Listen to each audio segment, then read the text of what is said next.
ज्यांच्या नेतृत्वात आज इथं आंदोलन झालं, ते सनई छत्रपती शासन पक्षाचे मुंबई शहरचे अध्यक्ष निकम साहेब आहेत. आपण त्यांच्याशी संवाद साधा. सर काय सांगता सर?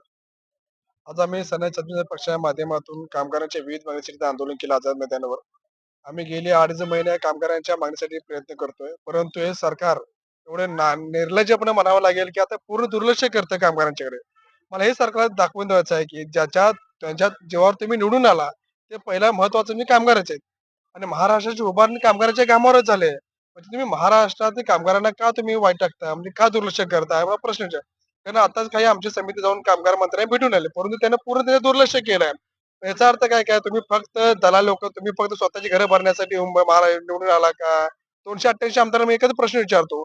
जेव्हा तुम्ही इलेक्शन लढवता, तेव्हा तुम्ही मतं मागायला तेव्हा काय आश्वासन देता मुलांना, की आम्हाला तुम्हाला सरकारी नोकरी देऊ, तुम्हाला आम्ही चांगले उद्योगपती करू. परंतु जेव्हा तुम्ही निवडून आल्यानंतर तुम्ही त्या मुलांना तुम्ही वाईट मुलावर का प्रवृत्त करता देण्यासाठी? आता आम्ही गेली 2 महिने प्रयत्न करतो. आमच्या मागण्या काय आहेत? फक्त सर्वसामान्य जनतेला व्यवस्थित सर्वसामान्य जनतेला त्यांच्या कामाच्या वगैरे मोबदला मिळावा आपण लढतोय. आपली पहिली मागणी काय महाराष्ट्रातून कॉन्ट्रॅक्ट पद्धत बंद व्हावी.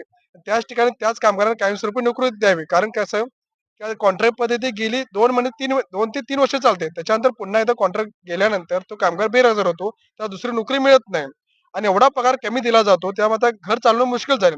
आता महाराष्ट्रामध्ये देशामध्ये एवढी महागाई वाढली आहे. 18,000 मध्ये परवडतं का? या शासनाला आमदार खासदारांना माहीत पडत नाही का? अरे तुम्हाला ₹3.5 लाख पगार आहे. तुम्ही 5 वर्ष निवडून येता तर तुम्हाला पेन्शन चालू होते.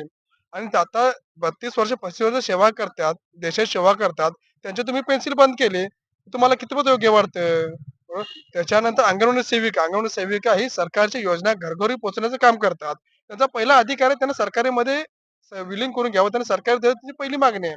आणि आम्ही असं वायफळ नाही बोलत. आम्ही डॉक्टर बाबासाहेब आंबेडकरांनी संविधानामध्ये काही मूलभूत अधिकार तयार केले. त्या अधिकारचा फायदा घेऊन आपण मागणी होती. कलम 14, कलम 16, कलम 23 ह्यानुसार आम्ही मागणी करत आहोत. परंतु मला एकच पूर्ण जनतेच्या तरुण मुलांना एकच आवाहन करायचं आहे, की आजपर्यंत तुम्ही आंदोलन केली ती कुणासाठी केला? गल्ली बोळात तुम्ही जे झेंडे घेऊन फिरला, त्याचा फायदा कुणाला झाला? तुमच्या अंगावर तुम्ही केसेस घेतली, त्याचा फायदा कुणाला झाला? सर्व फायदा हे तुमच्या आमदार खासदाराला झाला. परंतु त्या आमदार खासदारानं तुमची कोणतीही पर्वा केली नाही. गेले आम्ही 2.5 महिने प्रयत्न करतोय. म्हणून सर्व महाराष्ट्रातील तरुण मुलांना मी एकच आवाहन करतोय, की हे आंदोलन तुमचं आहे. हे तुमच्या भविष्याचं आहे. येणाऱ्या पिढीच्या भविष्यासाठी आहे. तुम्हाला कधी गुलामगिरीमध्ये राहू नये.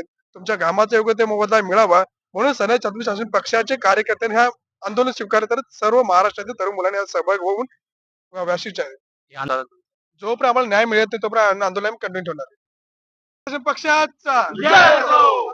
पक्षाचा